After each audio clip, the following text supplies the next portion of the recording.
ഇന്ന് ഞാനിവിടെ വഴുതനങ്ങ കൊണ്ടൊരു ചെറിയ സബ്ജിയാണ് ഉണ്ടാക്കുന്നത്. എല്ലാവർക്കും അറിയാവുന്ന എങ്കിലും ഓരോരുത്തർക്കും അവരുടേതായുള്ള സ്റ്റൈലിലല്ലേ ഉണ്ടാക്കുന്നത്. അതുകൊണ്ട് വീഡിയോ ആയിട്ട് ഇടാവുന്ന കൊണ്ട് ആണ് ഞാനിത് ഉദ്ദേശിച്ചത്. അതിനായി ഞാനിവിടെ ഇതുപോലെ പച്ച കളറിലെ വഴുതനങ്ങയാണ് എടുത്തിരിക്കുന്നത്.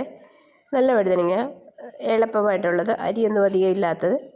ഇതുപോലെ ഞാനിത് നീളത്തിനാണ് അരിഞ്ഞെടുത്തിരിക്കുന്നത്.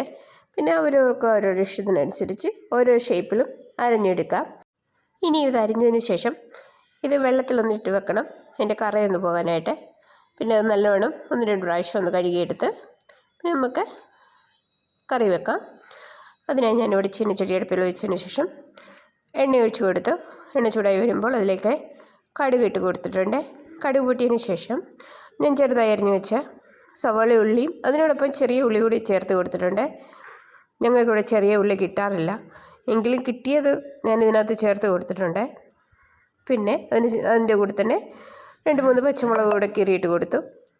അതിനുശേഷം കഴുകി വെച്ച വഴുതനങ്ങ ഇവിടെ ചേർത്ത് ഇതിനെ നല്ലവണ്ണം ഒന്ന് വഴറ്റിയെടുക്കണം. ആദ്യം വഴറ്റിയെടുത്തതിന് ശേഷം വേണം മസാല ചേർത്ത് കൊടുക്കാൻ, പൊടികൾ ചേർത്ത് കൊടുക്കാൻ. നിങ്ങളിതുപോലെയൊക്കെ ഉണ്ടാക്കി നോക്കുക.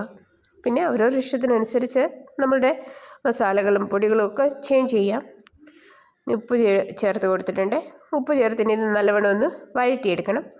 വഴറ്റിയെടുത്തതിന് ശേഷം മാത്രം പൊടികൾ ചേർത്ത് കൊടുത്താൽ മതി. പിന്നെ എൻ്റെ ചാനൽ ആദ്യമായിട്ടാണ് നിങ്ങൾ കാണുന്നതെങ്കിൽ സബ്സ്ക്രൈബ് ചെയ്യണം, സപ്പോർട്ട് ചെയ്യണം. ഇതിലേക്ക് പൊടികൾ ചേർത്ത് കൊടുക്കാം.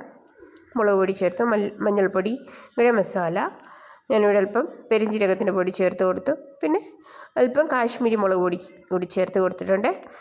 ഇനി ഇതെല്ലാം കൂടി ഒന്ന് നല്ലവണ്ണം ഇളക്കി കൊടുത്ത് ഇത് അടച്ച് വെക്കേണ്ട ആവശ്യമില്ല. വഴുതനങ്ങയല്ല, അത് പെട്ടെന്ന് തന്നെ വെന്ത് കിട്ടും. അടച്ച് വെച്ച് വേവിച്ചാൽ ഒന്നുകൂടെ കുഴഞ്ഞു പോകും. അതുകൊണ്ട് ഇങ്ങനെ വെച്ച് തന്നെ ചെറുതീയിൽ, മീഡിയം തീയിൽ ഇളക്കി കൊടുത്തുകൊണ്ടിരിക്കണമെന്ന് മാത്രമേ ഉള്ളൂ. ഇത് മാത്രം മതി നമുക്ക് ചോറിൻ്റെ കൂടെ കഴിക്കാനായിട്ട്. നിങ്ങളിതുപോലെ വീട്ടിലുണ്ടാക്കി നോക്കുക. വഴുതനങ്ങ എല്ലാവർക്കും ഇഷ്ടപ്പെട്ട ഒന്നല്ലേ, അതുകൊണ്ട് തീർച്ചയായും നിങ്ങളുണ്ടാക്കി നോക്കണം. പിന്നെ എൻ്റെ വീഡിയോയുടെ അഭിപ്രായങ്ങൾ നിങ്ങൾ അറിയിക്കണം, എന്തെങ്കിലും തെറ്റുണ്ടെങ്കിൽ അറിയിക്കുക. ഇനി ഇതിലേക്ക് കുരുമുളക് പൊടി കൂടി ചേർത്ത് വാങ്ങി ഉപയോഗിക്കാവുന്നതാണ്. നിങ്ങളും തീർച്ചയായും ഉണ്ടാക്കി നോക്കുക, നിങ്ങൾക്ക് ഇഷ്ടപ്പെടും.